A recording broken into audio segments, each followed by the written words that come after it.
Olá, pessoal, sejam bem-vindos a mais um podcast do Tricô.40, o primeiro podcast feito por mulheres policiais. Aqui eu tenho certeza que você sairá com conhecimento, mudança de mentalidade. O objetivo aqui é ajudar mais mulheres a se transformar. E eu estou aqui com uma convidada super especial. Eu tenho certeza que vocês irão gostar. Nós estávamos ansiosas com a sua presença aqui e nada mais do que a doutora Raquel Galinatti, que atualmente ela é delegada de polícia no estado de São Paulo, está aí com diversas funções. Primeiro eu queria agradecer pela sua participação, por ter aceito o convite de participar do Tricô.40, e eu queria que você já começasse a falar um pouquinho sobre você, para o pessoal conhecer quem é a Raquel Galinatti, que tem uma rede social muito ampla, uma rede social que eu sou super fã, inclusive, que a gente já se conhecia pelas redes sociais, mas não pessoalmente, e você fala diversos assuntos nas suas redes sociais, você debate sobre temas polêmicos e não tão polêmicos, né? Então, muito obrigada pela sua participação, Raquel. Doutora Larissa, aqui a gente vai se tratar como colegas. Eu tenho uma admiração muito grande por você, nós nos conhecemos na época da pandemia, em que muitas lives eram feitas e comecei a te acompanhar, adoro o seu conteúdo.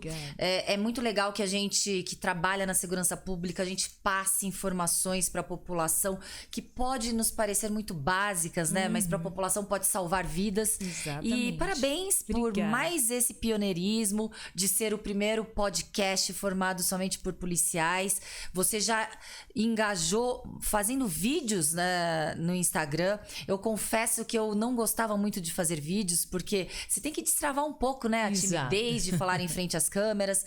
E ali, para mim, era mais foto. E você não, você já começou dando dicas para concurso, para aqueles que estão estudando. Então, parabéns. Obrigada. Eu tenho uma admiração muito grande por você, pro seu trabalho. Queria mandar um super beijo para Anne também. Sim. Querida colega também, delegada no estado do Paraná. E falando sobre a minha carreira, eu comecei como delegada de polícia com 35 anos. Eu já tinha advogado, aproximadamente 10, 11 anos. Fiquei 5 anos prestando concurso público específico para a carreira de delegado de polícia, não era carreiras policiais, eu foquei para delegado, amarguei diversas derrotas, diversas reprovações, várias situações em que eu questionei se realmente eu estava no caminho certo ou não, se realmente eu tinha capacidade ou não. E claro, isso pulverizado ao sentido de que você não tem um resultado concreto quando você está percorrendo esse caminho, né, para poder ser aprovada em um concurso público, faz com que muitas vezes você queira desistir. E eu já trago um ponto aqui muito importante que você falou, que você começou a estudar para concurso público depois de você já estar advogando e com 35 anos. Não, com 35 eu passei. Você passou com 35. Comecei a estudar com 30. Então, assim, essa idade é que eu acredito que pega muito nas pessoas, porque elas se apegam muito à idade, né? Então, assim, eu recebo muitas perguntas, eu acredito que você também possa receber este tipo de pergunta. Ah, Larissa, eu já estou com 30 anos, 35 anos, você acha que vale a pena eu começar a estudar? Ainda mais você que já estava na área ali da advocacia. Como que foi a sua mudança de mentalidade para querer voltar a estudar para concurso público e escolher o cargo de delegado de polícia? Você levou em consideração a sua idade ou não? Nem passou para sua cabeça essa questão? Na realidade, o meu caminho talvez tenha sido um pouquinho diferente. E eu acho que pode ser que algumas pessoas tenham essa ilusão. Vão fazer a faculdade de Direito e acham que aquilo basta para se tornar delegado de polícia ou qualquer outra carreira que há a necessidade para o ingresso um concurso público. Hoje, entrar para uma carreira, para uma instituição pública através de concurso público é extremamente difícil. Sempre foi, mas cada vez, até porque a gente vê a nossa conjuntura social, econômica, o desemprego. Então, o concurso público dá uma estabilidade para aqueles que querem uma qualidade de vida estável. E eu fiz a faculdade de Direito já sabendo, eu queria ser delegada de polícia. Porém, eu fui fazer pós-graduação, mestrado, advogava 3 vezes por semana e achava que aquilo bastava para ingressar e para conseguir passar no concurso. E aí eu fui fazer um cursinho, prestei um concurso, cheguei muito longe da nota de corte e ali eu tomei um choque. Você fala, não, calma aí, né? Não é por aí. Ali eu tomei um choque de realidade, assim. Eu falei, nossa, eu acho que eu tenho que me profissionalizar no estudo. Então eu encarei quando eu resolvi, porque você tem que ter assim uma dedicação, é como um atleta, né? É como um atleta que tem dedicação, que tem rotina, que tem horários, regras a serem cumpridas, metas que você coloca. Eu acho que você não tem que competir com ninguém, você tá competindo com você. Exato. Se desafiando. Até porque eu acho que você deve falar para os seus alunos também, Larissa.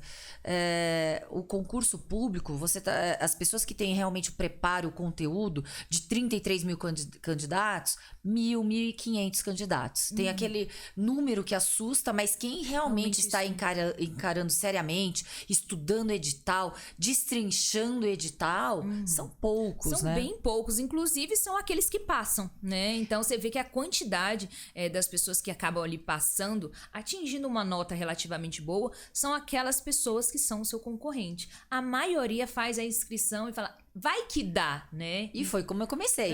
Vai que dá. Vai que. E ali, claro, não cheguei nem perto, né, da nota de corte. Resolvi, claro, enquanto eu estava fazendo o mestrado e tal, quando eu resolvi encarar, agora eu vou encarar de forma séria, estudar como se fosse um trabalho. De segunda a sexta, sábado e domingo eu não estudava.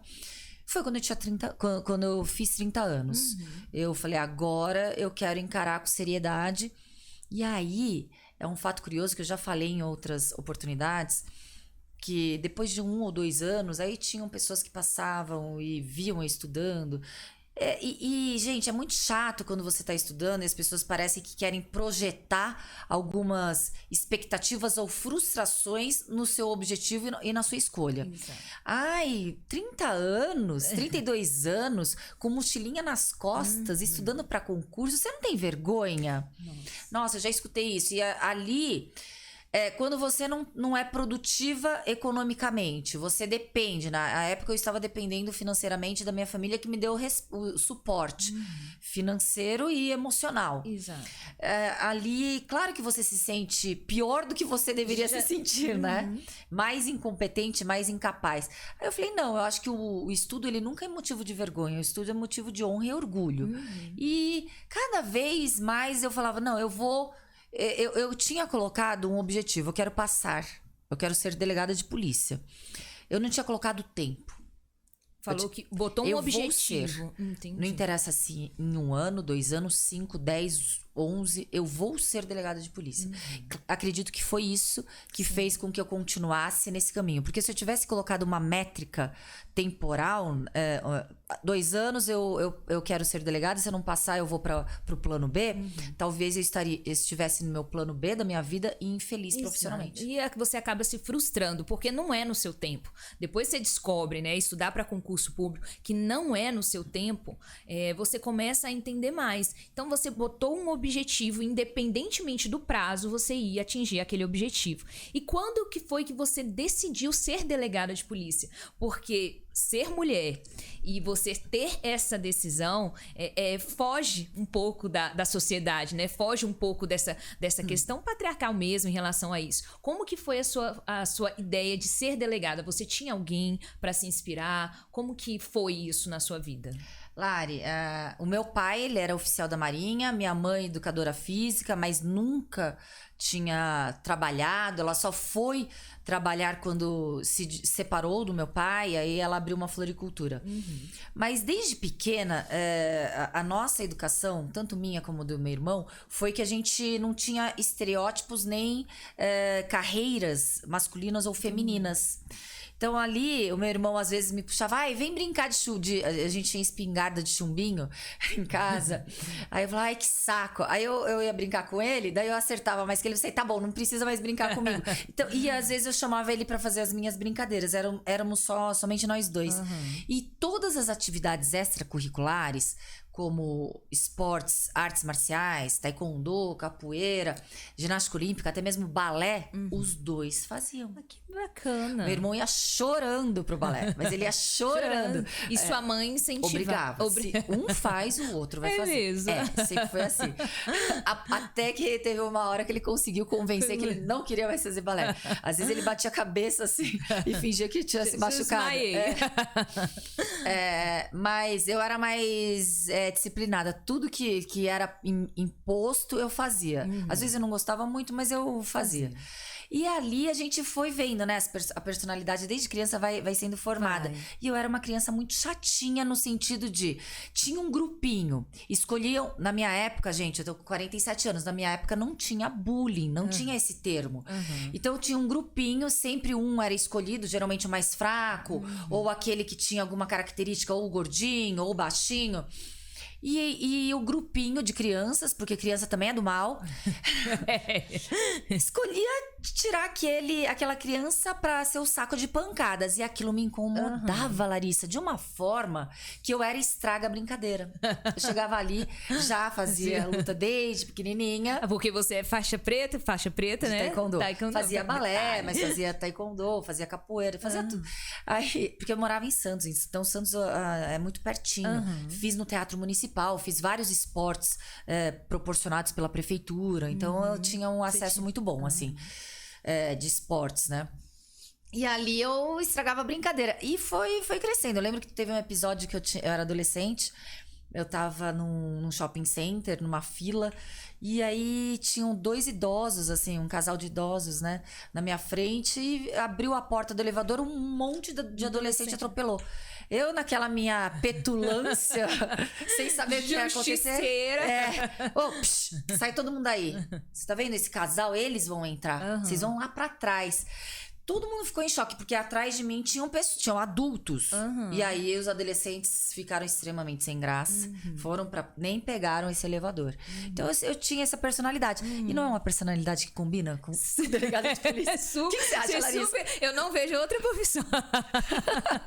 Super combina. As minhas amigas de infância, elas costumam falar, você sempre foi. Só faltava a legitimidade. A profissionalização, né? Ganhar com isso. E eu tenho esse jeito. Às vezes eu tô falando com o meu marido, ele fala assim, você tá brigando comigo? Eu falei, não, tô te agradando. É isso. E aí você acabou levando, assim, essa ideia, vou ser delegada de polícia. Fui fazer a faculdade. E aí, não estudei de forma séria a faculdade. Fiz Mackenzie em São Paulo, saí de Santos, fui fazer Mackenzie em São Paulo. E você é de São Paulo? Eu nasci em Niterói. Ah, tá. Niterói, Rio de Janeiro, porque meu pai era da Marinha. Com 1 ano e meio de idade, eu fui pra Santos, fiz a escola, colegial em Santos e prestei vestibular, passei no Mackenzie. E ali, nossa, adorei São Paulo, nunca mais eu voltei pra Santos. Fiz o mestrado na PUC, meu mestrado é em filosofia. Que bacana. Em filosofia do direito. E ali eu fazia a faculdade já querendo. Quando eu fui fazer o mestrado, e olha, gente, tem um pouco de preconceito. Eu lembro que eu só não vou falar qual era o meu professor do mestrado, mas eu lembro que eu estudando, fazendo mestrado, lógica deôntica, era teoria da ação de von Fricht, que é um filósofo deôntico austríaco, super complicado. Aí ele falava assim pra mim, você tá estudando isso pra ser delegada de polícia? Que desperdício. Então, assim, a gente tem alguns preconceitos. A carreira de delegado delegado de polícia tem que estudar tanto quanto outras carreiras jurídicas. Até mais. A gente estuda muito mais legislação penal extravagante do que outras carreiras. Mas tem esse olhar, né? Ainda tem. Na área acadêmica. Por incrível que pareça, o cargo de delegado de polícia na área acadêmica, ele não é tão valorizado. Tanto é que eu lembro que na minha faculdade, só se falava, eu quero ser juiz, quero ser promotor, quero ser procurador, defensor. E eu nunca ouvi ninguém falar durante a faculdade que queria ser delegado de polícia. Era como, você vai fazer faculdade para ser delegado de polícia? Eu acho que agora mudou um pouco, né? Você tá no mestrado. Eu acho que agora as pessoas não falam que desperdício de conhecimento conhecimento, né? Porque nós estamos produzindo doutrina, conhecimento. É necessário que a gente tenha, assim, a prática atrelada aos nossos conhecimentos teóricos, né? E doutrinários. E cada vez mais as pessoas estão percebendo que o delegado de polícia, sem o conhecimento técnico, jurídico, não seria o primeiro garantidor da legalidade da justiça e as pessoas não estariam respaldadas com aquele crivo que a gente tem democrático, que o delegado ele assegura. Porque, ao contrário do que as pessoas acham, nós não temos o menor compromisso em prender ninguém. O nosso compromisso é buscar a verdade possível daqueles fatos para ver se tem a autoria do crime ou materialidade. Exatamente. E isso é fazer justiça, né, Larissa, em primeiro momento. E não é o objetivo tão somente prender. Porque as pessoas entendem, a polícia prender não é o objetivo principal. Não. E sim buscar a verdade ali, a autoria, a materialidade de fato dos acontecimentos ali. E esse é o papel principal do delegado de polícia. Aliás, prender é muito fácil. É muito mais difícil quando um fato vai até a delegacia, você não prender, porque você tem que ter todo o embasamento, todo o ato motivado, porque você determinou, ou optou, ou decidiu por não elaborar um auto de prisão em flagrante, sob pecha até de você estar sendo um mau delegado de polícia. Exato. Então, nesse sentido, é isso que é o desafiador. Em um curto espaço de tempo, a gente deliberar realmente fazer a justiça em um primeiro momento. Exato. E é esse o bom delegado. Você não está com compromisso em prender pessoas. Aliás, já não chegaram diversos casos, para mim já chegaram, em que os populares ou a própria polícia militar leva conduzido até a delegacia e você vê que aquilo lá tá tudo errado. Tá tudo errado e que não é por ali, que você não vai prender aquela pessoa. E aí, Raquel, você tornou-se delegada de polícia no estado de São Paulo. E qual que foi a sua primeira impressão do cargo de delegado de polícia? O que o cargo modificou na sua vida? Você teve uma mudança de entendimento do que é a vida, do que é de fato as pessoas ali? Como que foi essa sua imagem sendo delegada de polícia? Eu já entrei com a minha convicção a respeito do que é certo e errado, já com uma personalidade formada. Eu já tinha 35 anos, eu já tinha muita noção da realidade, das disparidades sociais, econômicas, das injustiças sociais. Então eu não tinha... Eu entrei para a Polícia Civil do Estado de São Paulo e minha primeira lotação foi num bairro periférico da cidade, Zona Leste, acho que todo mundo já ouviu falar, Zona Leste, Itaquera, perto do Itaquerão, lá em São Paulo. E ali, claro, você lida com várias situações em que você vê o quanto a população é carente, ela necessita do Estado, e com a ausência do Estado, todo mundo vai até uma delegacia. É um problema realmente de família, um problema até social, as pessoas vão até a delegacia. Então, atuar em áreas carentes, periféricas, faz com que você seja muito mais do que um operador do direito ou alguém que integra a segurança pública. Você tem que ser humano. Exato. Você tem que gostar de ajudar pessoas. Caso contrário, vai escolher outra profissão. Então, ali, eu não tive nenhum susto, não tive nenhum choque, mas institucionalmente foi algo que não me encaixou de forma adequada. Algumas situações hierárquicas deturpadas. A hierarquia numa instituição do Estado não significa o subordinado ser subjugado a esse superior hierárquico. Nós todos respondemos à instituição. Nós somos e servimos à polícia, não ao seu superior. Exatamente. O seu superior, ele pode ter mais responsabilidades porque ele tem o ato decisório. E quando falamos em delegados de polícia, a hierarquia ela é até menos latente, porque o superior hierárquico ele é apenas administrativo. Ele não pode deliberar ou nem entrar na esfera decisória nossa como delegados.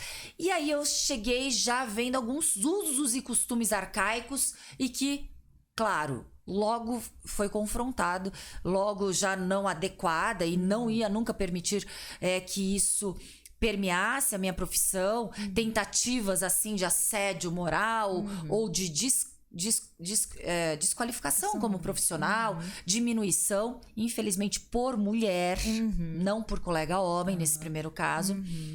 E aí eu já tive algumas corregedorias em relação... Eu era soberba demais para ser delegada. Quando a gente tá no estágio probatório, ali o estágio probatório é bem delicado, bem complicado. Parece que você tem que tocar o piano da forma como eles querem, a regra do jogo. Caso contrário, seu nome é riscado a giz. Mas sabe o que eu pensei? Fiquei tanto tempo estudando para concurso. Eu quero ser delegado de polícia com dignidade. Não vou deixar ninguém tirar esse meu brilho, essa minha vontade de ser delegada.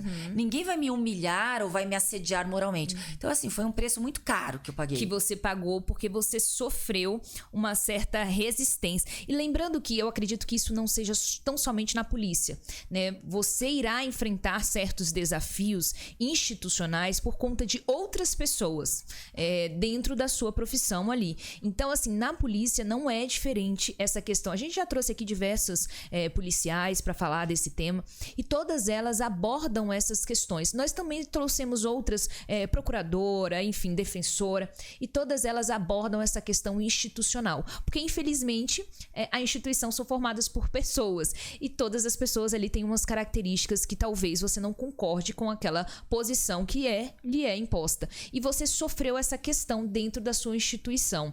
E qual foi a sua maneira de lidar com isso? Você acabou de falar que passou por um assédio moral, enfim. Porque as pessoas não conseguem lidar com isso. Muitas acabam aceitando, abaixando a cabeça e acaba surgindo a frustração no cargo. E como você falou, poxa, eu estudei tanto para isso, eu estudei tanto para estar aqui, para vir outra pessoa e talvez destruir o meu sonho. Então, acaba formando profissionais que estão ali somente por estar, a questão talvez até financeira. Qual que foi a sua reação em relação a isso? Larissa, olha, até... E já dá pra ver... Raquel, você já viram como é que ela é, né, gente? Não, mas assim, foi até essa frase que você falou, você viu que eu até prestei atenção no seu olhar, porque você resumiu absolutamente todo o sentimento de angústia, de frustração, de raiva mesmo, de injustiça. Exato. Eu acho que é de injustiça, de você batalhar tanto por um objetivo, tanto por um ideal, e de repente por características justas e corretas, por defender prerrogativas, dar dignidade ao cargo, dar dignidade à profissão, não aceitar a sua diminuição. De repente por características próprias que eu poderia ter, mas que inevitavelmente refletia num cargo de ser uma plantonista. E você falou uma frase muito bonita. Outra pessoa destruir um sonho que foi batalhado com anos de estudos. Ali eu encarei, em um primeiro momento, eu encarei assim: eu prefiro ser delegada de polícia e ter honra e orgulho do que estar definhando, triste e assim, trabalhar humilhada. Então eu falei assim, é uma batalha que eu vou ter? Então vamos lá, vamos pro ringue. Então era toda hora, eu tava na corregedoria o meu estágio probatório foi extremamente verificado. Então, assim, a minha carteira de habilitação ia vencer, já mandava um protocolado para a delegacia. Quero saber a carteira de habilitação da delegada Raquel. Mesmo. Quero o livro de plantão. Ela tá fazendo curso na cadeia, o porquê? Justifique. Então, assim, eu fui treinada no estágio probatório, achando que aquilo era normal, de estar na linha, assim, mas assim, absoluta. As pessoas começaram a rir. Eu tô aqui há 20 anos nessa delegacia, eu nunca recebi um protocolado. Telefonema. Pra saber cadê minha carteira de habilitação. Então, assim, eu até agradeço essa pessoa que foi extremamente rigorosa comigo, porque me treinou a antecipar os passos que poderiam me colocar em armadilhas ou em situações dúbias. Então, eu fui treinada a ter atitudes e ações inquestionáveis, Larissa. Então, eu ia tomar uma decisão em relação à profissão, eu pensava 3, 4, 5 vezes. No aspecto pessoal, 3, 4, 5 vezes. Será que isso vai dar uma margem interpretativa dúbia? E eu tô falando no sentido de, eu vou fazer esse auto de prisão em flagrante, eu tenho que exaurir todo o meu convencimento. Eu vou fazer um mandado de busca e apreensão. Eu tenho que exaurir o porquê para não sofrer um abuso de autoridade. Até denúncia de tortura psicológica eu sofri, só pra você ter ideia. No indiciamento. Então, e eu tava toda respaldada. E no aspecto pessoal, se eu entrava numa festa e via alguém ensaiando fazer uso de entorpecente, já saía da festa. Então era algo... E eu continuo assim. E... Pra não ter que ter, assim, não, porque eu sabia que eu já tava no alvo, ó. Ela é o alvo. Aí eu já tava no alvo. E aí foi um treinamento e eu encarei. Quero encarar isso. Então... Só que antes mesmo de terminar o estágio probatório, daí eu fui convidada para integrar uma chapa e ser presidente do Sindicato dos Delegados de Polícia do Estado de São Paulo. Isso que eu já ia trazer aqui. Você acha que essa questão te deu mais força de vontade ainda de entrar nessa chapa? Não, porque eu não queria. Tá. Eu amava. Eu tava nessa época num plantão, no 68, mais longe ainda do 24, daí eu fui pro 16. Eu amava. Realmente, eu me identifiquei ser delegado de polícia. E pediram, e o delegado de polícia no estado de São Paulo é o pior salário da federação. Hoje mudou um pouquinho o ranking, tá o segundo pior ou terceiro. E assim, claro, a gente quer um reconhecimento adequado também por parte do governo em relação ao salário. A estrutura que é deficitária, o déficit de policiais e tudo aquilo que a gente amarga no plantão. Eu falei assim, se eu posso fazer um pouquinho mais... Mas eu nunca fui politizada no sentido de fazer parte de grêmios políticos. Chapa, grêmios estudantis, chapa. Nunca. Mas eu amava participar de congressos, seminários, simpósios, versando a nossa carreira. E aí eu encarei o desafio, falei, vou fazer parte da chapa, mas não quero ser afastada da atividade fim. Não quero um cargo de afastamento. Só sei que no final fui... Como presidente, candidata a presidente, o meu oponente, ele era delegado de polícia há 30 anos, tinha aquela barreira, porque me chamavam de Miss Selfie. Porque há 10, 11 anos atrás que eu entrei, eu chegava na delegacia, eu fazia selfie, ninguém fazia. Isso é fato, porque sabe aquele Mulheres na Polícia? Sei. Eu lembro que a Rebeca, um beijo, você vai assistir. A Rebeca falou assim, eu posso pôr uma foto sua, tal? Tinha só uma delegada no Rio de Janeiro que fazia umas fotos, e eu adorava, porque eu tinha orgulho da minha profissão, né? E eu sou vaidosa, nós somos, né? Vaidosa esteticamente. Então eu gostava de tirar selfie com distintivo e com o logo da polícia ali atrás. Até que tinha um delegado que falou assim, tira esse banner daqui e põe ali. Eu falei, não, ô doutor, e como é que eu vou fazer as minhas selfies? Eles riam. Mas tá bom, vai, deixa a selfie dela ali.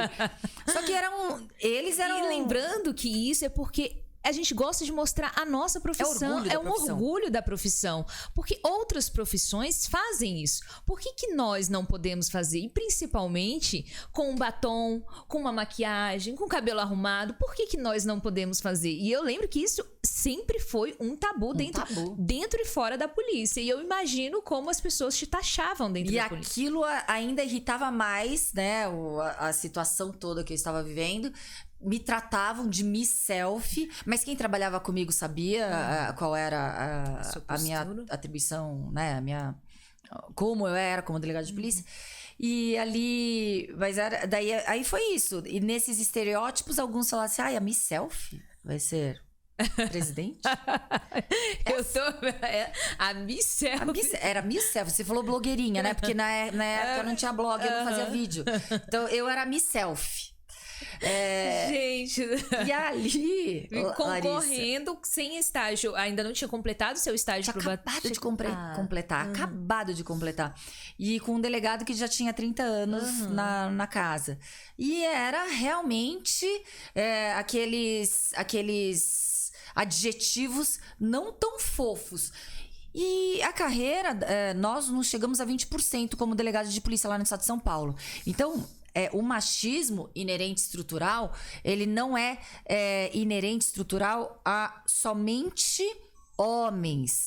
É a instituição, às vezes, mulheres. Porque se eu falasse que... tem machismo? Claro que tem, assim como toda a esfera da sociedade. Mas se fosse dessa forma, eu não teria sido eleita com quase 80%. Quem me elegeu? Os meus pares homens. Porque a gente não tem mulher na polícia lá em São Paulo. De 1.800 delegados, se temos 400 delegadas, é muito. 2.800 delegados, se temos 400 delegados, é muito. Então... E ainda filiados ao sindicato dos delegados com possibilidade de voto. Então, realmente, os meus pares confiaram na Miss Selfie. E você ganhou, imagine como foi o burburinho. Aí foi complicado. Dentro da polícia. Estou aqui impressionada com essa história, conta. Foi complicado, Larissa, porque eu não tinha bagagem política, fui estudar. Fui estudar, inclusive, eu vou te dar um livro depois, porque eu fui estudar também a história da polícia, como tudo começou. Eu nem sabia o que era sindicato. Eu sempre tive um norte mais pra direita, então eu tinha aquela sabe, aquele afastamento, né? Eu não queria resistência, exatamente. Eu tinha aquela resistência a sindicato. Meu Deus, eu não gosto disso. E ali o sindicato, ele fica pejorativizado quando ideologias de esquerda se apropriam. O sindicato nada mais existe para defender um grupo de profissionais nas suas prerrogativas. Sim. E eu nunca partidarizei, nunca permiti partidarizar o sindicato. Então ele ficou realmente muito técnico. Eu nunca deixei as pessoas falarem, ai, categoria, ai, sindicalista, porque eu não gostava.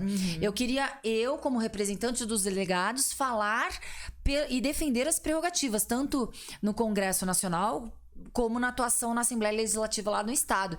E aí a minha linguagem, talvez por não ser ideológica, fez com que chamasse atenção e eu tivesse cada vez mais espaço.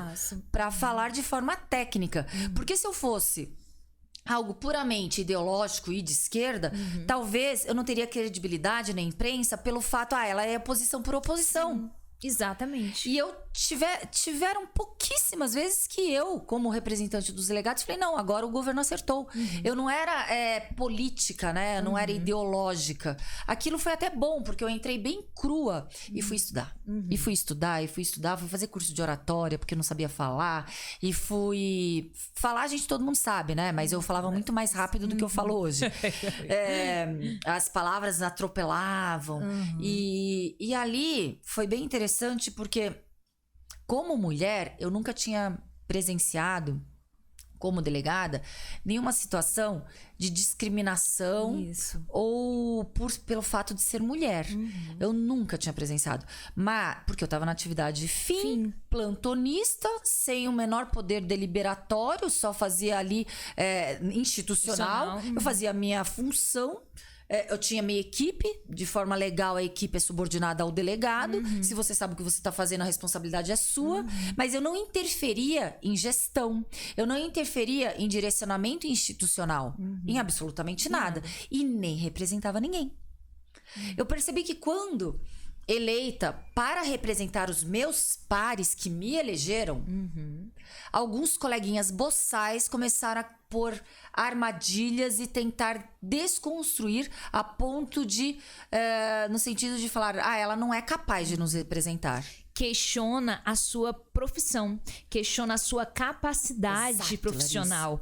E isso é muito importante, que a partir do momento em que mulheres assumem lideranças, o que a gente recebe de críticas colocando em xeque exatamente a nossa capacidade profissional. Exato. Ela não tem capacidade de estar ali, ela não tem condições de nos representar simplesmente pelo fato de estarmos como mulheres, né? E era uma situação, assim,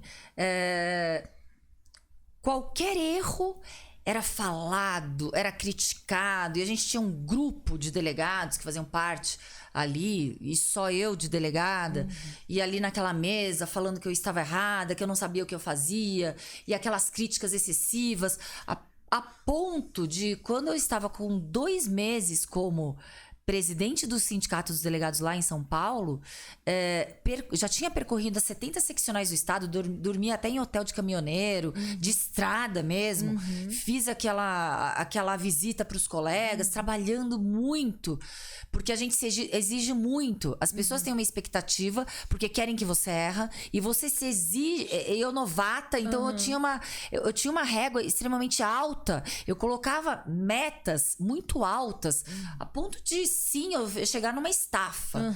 E ali eu falei, não aguento mais. Isso que eu ia perguntar, porque você dá pra ver pela sua postura que você é uma mulher muito forte. Mas eu sei que tem várias mulheres que não têm esse eu vou continuar. Você chegou em algum momento a colocar em xeque, de fato, sua capacidade profissional? Colocou aquela síndrome do impostor? Será que eu estou aqui mesmo? Você já chegou a pensar isso? 2 meses. 2 meses como presidente do Sindicato dos Delegados de Polícia do Estado de São Paulo, eu falei, não aguento mais. Não quero mais ficar aqui. Não é pra mim. É insuportável isso. Não dá. E eu não tava entendendo o que era. Porque assim, quando você não tem nomenclatura pra algo que é invisível, fica muito mais difícil você solucionar esse problema. Aí, à época, eu tinha uma colega muito parceira que é presidente até hoje do Sindicato dos Delegados Federais no Estado de São Paulo. Ela é presidente da Federação Nacional dos Delegados de Polícia Federal e diretora regional dos Delegados de Polícia Federal, tudo lá no Estado de São Paulo. Tânia Prado. E ali eu falei, Tânia, eu não tô aguentando, porque eu tô sendo criticada em tudo tá sendo questionado, tentam se apropriar da minha ideia, quando eu falo, já falaram que já fizeram, eu sou debochada, é uma situação que tá insuportável, eu não preciso disso. Eu prestei concurso para ser delegada de polícia, eu não preciso me sacrificar dessa forma para defender colegas que me tratam dessa forma. Eu não preciso. Aí ela me deu um insight, Raquel, dá uma lida nisso. Eu tô falando há 7 anos atrás. Aí eu li sobre o gaslighting há 7 anos atrás. E o gaslighting, ele não se resume ao ambiente privado. O gaslighting é você tentar fazer com que a pessoa acha que ela é louca, descontrolada, desprovida de intelecto, de discernimento e que ela não tem capacidade. É tirar a autoestima e a autodeterminação daquela pessoa. E aí eu li, nossa, daí eu virei monstro, Larissa. Aí eu li porque aquilo. você começou a palpar o que era o que você estava passando. Agora eu sei o que é, né? Então... Aí eu peguei um amigo, Emiliano. Falei, Emiliano, vem cá. Olha o que tá acontecendo comigo. Não, guria, porque ele é do Rio Grande do Sul. Diretor lá. Não, guria, é verdade. Eu vejo que eles... Nossa, qualquer outro, tá tudo bem, errar é humano. Você, os caras te cobram de uma forma absurda. Eu tô incomodado com isso. E ele se incomodava mesmo. Ele era um dos únicos que nesses coleguinhas boçais, porque ele não era boçal, ele me defendia. A ponto de ficar até mais calorosas essas discussões. Aí eu falei, olha o que tá acontecendo comigo. Eu não sabia. E ele falou, não, guria, não desiste. Eu fiquei uma semana sem tipo, atender telefonema, sair de todos os grupos. Fiquei uma semana mesmo. Tá acontecendo isso comigo. Aí eu desenhei, né? Pela nomenclatura. Tudo que hoje a gente tem a nomenclatura do gaslighting. E, gente, não vamos polarizar. Isso é papo de esquerda. Não, é papo de mulher. É papo de que nós, mulheres, se nós negarmos situações que acontecem com a gente tá fortalecendo esses movimentos que vêm pra realmente nos deixar em um lugar inferior. Por quê? Porque a sociedade e os espaços públicos não foram desenhados para nós mulheres ocuparmos. E até um tempo atrás, a polícia foi formada por homens, pensada por homens, direcionada para homens. Nós estamos ocupando espaço e recente que nunca foi pensado que nós estivéssemos lá. E aí ele falou, é isso. E ali eu comecei a ter uma força. E o que eu acho injusto, a gente estava até conversando antes, eu acho injusto que a gente tem que ter o combate, né? Porque o tempo inteiro a gente vai de frente a frente, tete a tete. É impressionante que a nossa luta, ela nunca é tranquila. Nunca vai ser assim, a gente vai conseguir algo bem tranquilo, vai passar. Não, é sempre combate, é sempre combate. Sempre tendo que falar, colocar uma postura. Eu falo até na minha posição ali de plantão mesmo. Porque você tem que ter uma postura diferente. E você é novinha. Exato. Então, assim, isso é colocado muito em xeque. E toda vez é um combate, nunca é tranquilo. E ali são estereótipos que a gente vai quebrando. Exato. E quando eu percebi, eu comecei... Daí você perguntou como é que você sobreviveu, Exato. Né? Eu sobrevivi e falei, eu tenho a minha missão, não devo satisfação sim pra quem me elegeu, então eu vou dormir com a cabeça tranquila que dentro de todas as minhas limitações eu tô dando o máximo do meu potencial. Então aquilo fazia com que eu tivesse tranquila, estou fazendo o máximo. Só que esse máximo que eu fiz foi dando resultado. Os colegas foram aceitando. As pessoas que criticavam a Miss Selfie falavam assim, ela é Miss Selfie, mas ela faz. Porque eu continuei Miss Selfie. E aí as pessoas, então ela pode ser Miss Selfie. Então ela pode estar de batom vermelho. Então ela pode ser vaidosa. Então eu fui ganhando a confiança, mas com muito esforço e dedicação. E o que eu falo, porque é muito importante a gente trazer essas situações e não minimizar o fato, não se vitimizar por ser mulher. Então, assim, nós vamos sofrer essa situação. Eu não sei por quanto tempo, né? Então, assim, o que a gente está fazendo é ganhando espaço. Mas como que nós vamos ganhar o nosso espaço? Mostrando o nosso trabalho, mostrando o meu serviço. Eu faço isso e faço bem feito. Então, assim, é importante a gente trazer esses debates, mas mostrar o nosso trabalho também, né? E eu vou falar que os homens estão até mais evoluídos que as mulheres no sentido de nos aceitarem nesses espaços. Porque algumas mulheres, à minha época, que desbravaram espaços antes de mim, entrando em instituições predominantemente masculinas, já tinham incorporado essa situação de julgar, pré-julgar. E os homens, parece que eles estão mais abertos a aprender, a acolher. Então, eu tive muitos parceiros que me deram a mão, vem cá. É assim que a gente faz. Então, assim, por isso que a gente não pode estigmatizar e não podemos generalizar. Os homens são machistas e as mulheres são vítimas. Infelizmente, as próprias mulheres também incorporam esse machismo institucional e fazem parte de um jogo que é estrutural. Exatamente. E isso que a gente vem quebrando, né? Essas barreiras. E a gente conta com homens quebrando barreiras. Exatamente. Com homens falando, não, ela tem que estar ali. Não, eu não concordo que você esteja sendo tratada dessa forma injusta. Eu não concordo. E aí foi muito bacana, porque eu comecei a vir para Brasília muito.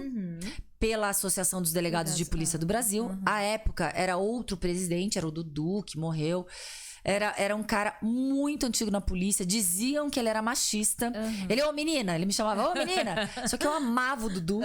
Amava o Dudu. Me dava muito bem. E até falava assim, acho que vocês não vão se dar bem, porque você já tem um jeito. Ele é forte, você também não é muito... Eu acho que vocês vão colidir. Mas pelo contrário. Eu gosto de pessoas que falam, né? Que, menina, isso aí não é pra você. Eu falei, por que não é pra mim? Então, assim, ele não... O próprio preconceito, ou a ideia era verbalizada. E eu falava, não é por aí? Assim, não, até que você... Tá certo. Então assim, é muito mais fácil também lidar com pessoas transparentes. Sim, com certeza. É muito mais fácil. E ali eu conheci o Rodolfo Laterza, que hoje é o presidente da Associação dos Delegados. E hoje, depois de 2 mandatos, eu estou como presidente Estou como diretora da Associação dos Delegados de Polícia do Brasil. Venho muito a Brasília. Representando mesmo. Representando os nossos anseios. E Raquel, o pessoal gosta aqui no podcast, adora uma história. E eu queria saber de você, como delegada, qual foi, assim... Eu sei que existiu diversos casos que marcou. Eu queria que você falasse porque as pessoas gostam, principalmente que estão entrando na carreira policial, que desejam entrar na carreira policial. Tem algum caso que te marcou, que foi assim emblemático? Alguns. Mas um caso que me marcou e que eu me senti cumprindo o meu papel como delegada foi... Eu estava numa delegacia no 19DP, Vila Maria. Ela é meio divisa com Belém, divisa com Brás, Zona Norte de São Paulo. E chegou um estrangeiro, no caso ele era boliviano, querendo fazer um BO de extravio de passaporte. Chegou o segundo, num lapso temporal muito curto, menos de 30 minutos, o mesmo boletim de ocorrência. Eu no plantão. Plantão, galera, a gente consegue fazer coisa no plantão. Terceiro estrangeiro boliviano também. Falei, pera lá, vocês estão todos com extravio de passaporte, quantos mais irão vir? Não, gente, vamos falar sério. Senão a gente faz tudo junto, todo mundo foi extraviado, né? Eu dei um carro ali. Vamos fazer todo mundo, foi extraviado todo mundo. Então, tá vindo mais... Aqui a gente tá vindo em partes, mas tá vindo mais 22. Falei, não, gente, tudo bem. Manda trazer todo mundo que a gente agilize isso aí. Porque senão vocês vão ficar até amanhã. Porque eu já vi estranho e eu não poderia assustá-los. Porque a gente tem muito aquilo, né, da vítima. Apesar de vítima, ela não se visualiza vítima. Ou ela tá refém economicamente ou psicologicamente, quando a gente fala em contexto doméstico e familiar. Ali era uma situação nítida. Eu já detectei. Isso deve ser uma situação de exploração, tráfico de pessoas para exploração de trabalho escravo. Eu vi aquilo, porque a gente tem a região ali do Brás, região de confecções, de várias marcas que exportam, inclusive. Inclusive, é importante, né? Porque nós estamos falando do estado de São Paulo, que tem diversos crimes característicos, que é essa questão. Aqui em Brasília, a gente não vê este tipo de crime, esse tipo de conduta criminosa. Já em São Paulo, é bem característico, né? Não muito. É na região que eu estava. Exatamente. É na região ali central, que tem as fábricas de roupas, né? Inclusive para exportação. Aí a gente tava num plantão, eu com a minha equipe, falei, galera, vamos fazer alguma coisa? Vamos. E eu lembro que eu te falei, já vai caçar assunto. Falei, não tem nada pra fazer, vamos caçar assunto. Né? Aí ele, tá bom. Daí ele já empenhou algumas viaturas da chefia, porque eu já acionei. Falei, vamos fazer alguma coisa. E aí ele já acionou a galera, olha, a gente vai virar, o plantão vai acabar. A gente saiu de lá quase 5 horas da manhã. O pessoal ficou puto, né? Alguns. Principalmente quem tava na chefia e no plantão. E ali a gente foi, vamos lá, a gente vai até ali. A gente foi de viatura. Um morador franqueou a entrada, era durante o dia. Quando a gente chegou, estavam 2 que eram gerentes ali daquela fábrica, casa, creche. Infelizmente tinham crianças até passando mal ali dentro, um cheiro horroroso, um cheiro de carceragem, aquele cheiro de gente, sabe? Aquela coisa, costura com comida, insalubre. E a gente falou, o que tá acontecendo aqui? Vamos levar todo mundo pra delegacia. A gente levou umas 40 pessoas, inclusive os 2. Infelizmente, eram 2 bolivianos que já tinham passagem, já tinham cumprido pena por tráfico de pessoas, exploração para trabalho escravo. Eles tinham passagem na Justiça Federal. É um crime pertinente à Justiça Federal, à Polícia Federal. Eu fiz todo o inquérito ali, todo o flagrante, toda a situação. Encaminhei à Justiça Estadual e ali eles deslocaram para a competência da Justiça Federal. Mas eu quis fazer. Porque não tem óbice, isso é legal você falar, né? Exato. Se o crime é de competência da Polícia Federal e você, policial civil, delegado da Polícia Civil, você quer fazer, você não tem nenhuma vedação que você não possa elaborar aquele auto de prisão em flagrante ou fazer o primeiro ato, né? Principalmente porque é uma situação flagrancial, que é um crime que está acontecendo. Até você acionar, de fato, a Polícia Federal, até aquilo ali o crime já se perdeu. Então, a sua função, inclusive, é já dar os primeiros procedimentos ali do auto de prisão em flagrante. Né? Mas poderia muito bem acionar a Polícia Federal, que também é ali perto, mas eu quis fazer, eu achei assim, não, eu quero fazer. E foi só para o pessoal entender, então, o crime foi de exploração, trabalho escravo. Eu coloquei associação criminosa, porque não tinham só os 2, exploração de trabalho escravo, com múltipla, né, continuidade delitiva, com várias vítimas. Ele até tinha alguns ali que não falavam o espanhol, português ninguém falava, o espanhol também não falava a língua indígena específica ali da área da Bolívia. Não gostaram a priori, porque falaram, agora onde eu vou morar? Porque eles não se viam na situação de vítima, né? Não, porque lá eles passavam fome e ali eles falaram, não, aqui a gente tá pelo menos conseguindo algo. Foram presos, aí o encaminhamento deu continuidade. Então esse foi um caso que me marcou pelo tamanho da perversidade, né, do ser humano. E eram conterrâneos, eram pessoas que eram bolivianos, iam até a Bolívia, enganavam os conterrâneos, traziam para o Brasil e escravizavam eles. E retinham os passaportes. Por isso que eles estavam fazendo a ocorrência de extravio de passaporte. Porque eles estavam querendo eles já estavam bolando o plano de ir na embaixada consulado, né, quando a gente fala São Paulo, da Bolívia, para uma emissão de um segundo passaporte, porque eles não podiam sair, tinham que trabalhar umas 18 horas por dia, todo o dinheiro era revertido, você tem que pagar o aluguel num lugar assim, era tipo um galpão com colchão no chão, comiam no chão e a máquina de costura. Gente do céu, era bem realmente assim, insalubre total. Era. E Raquel, voltando aqui, a gente já tá chegando pro finalzinho. Ai, a gente já tá chegando aqui pro finalzinho do nosso podcast. Tenho certeza que as pessoas estão amando. Aproveitem, né? Compartilhem aí com um amigo, curtem o nosso podcast. E aí eu quero saber quais são os próximos passos da Raquel, o que você deseja pro futuro, dentro profissionalmente, obviamente. Eu sei que você aí tá voando, vamos colocar assim, dentro da polícia, representando a polícia. Quais são os seus próximos objetivos?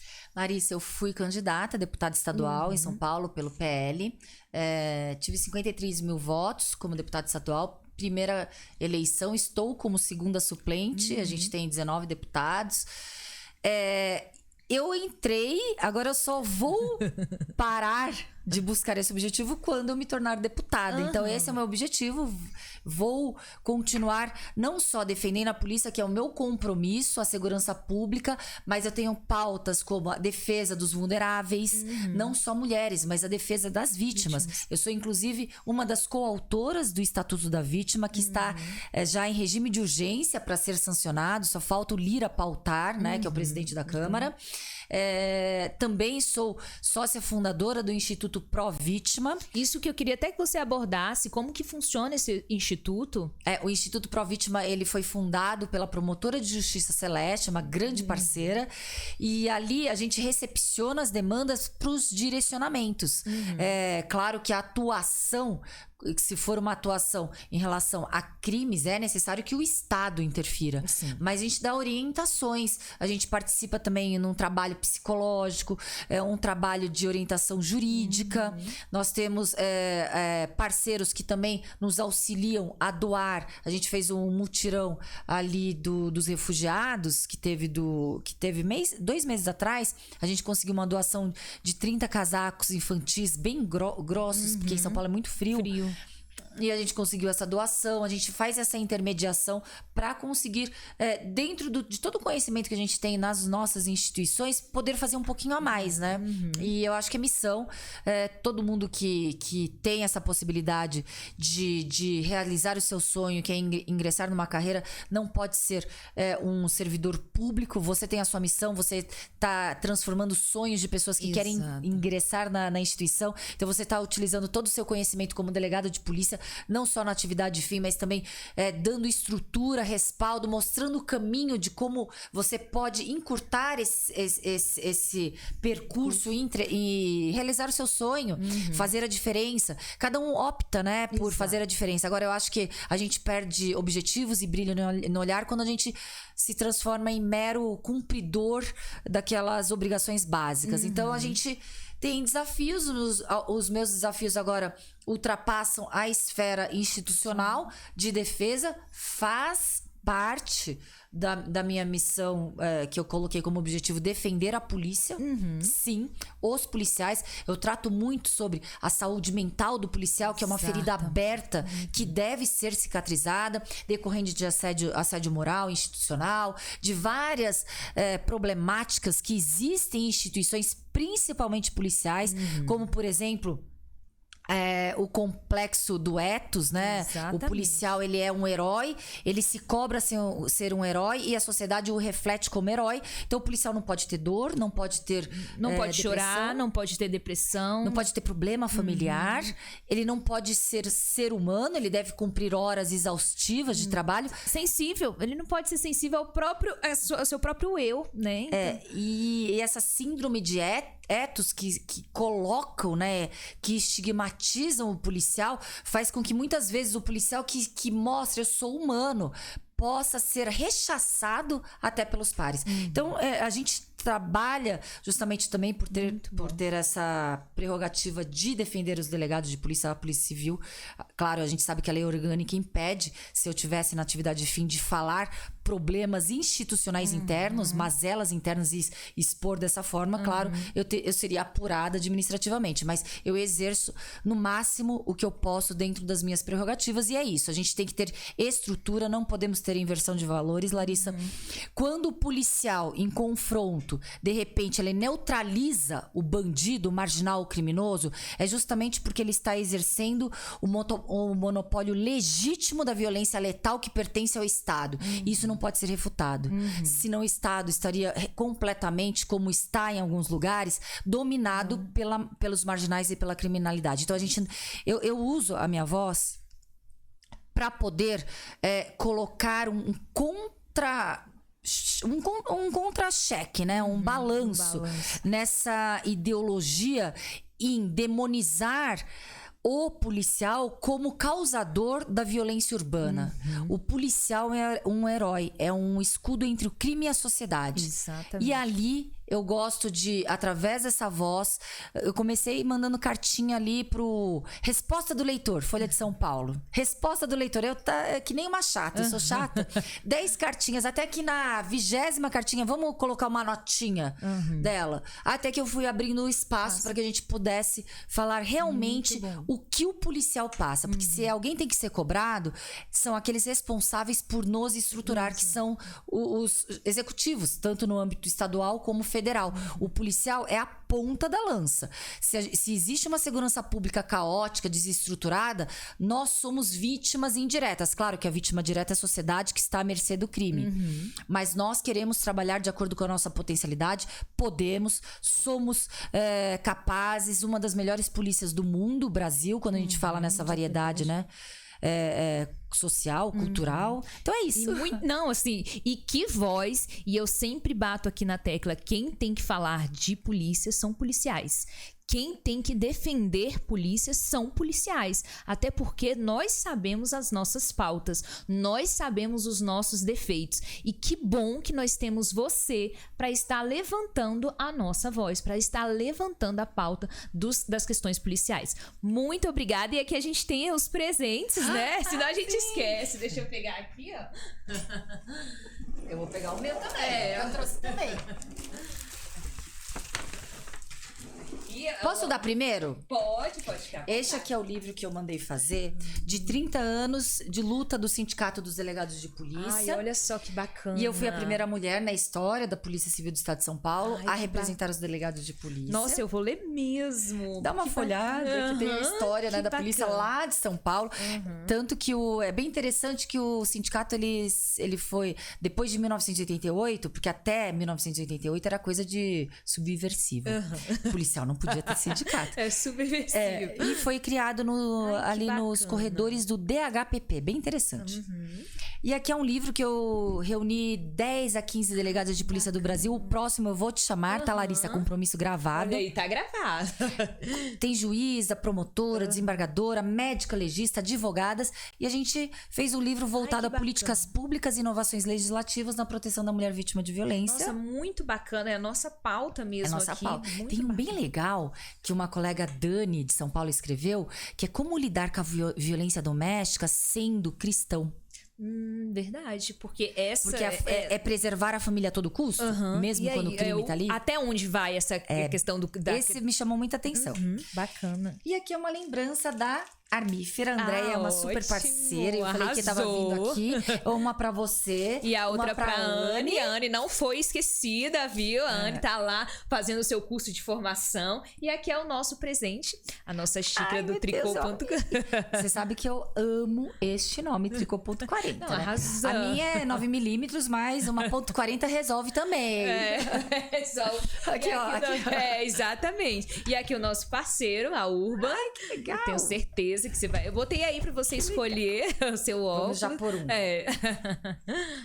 Ai, que lindo. Isso aqui lindo, é bem né? Você é essa cara. Bem cara de polícia. Nossa, adoro.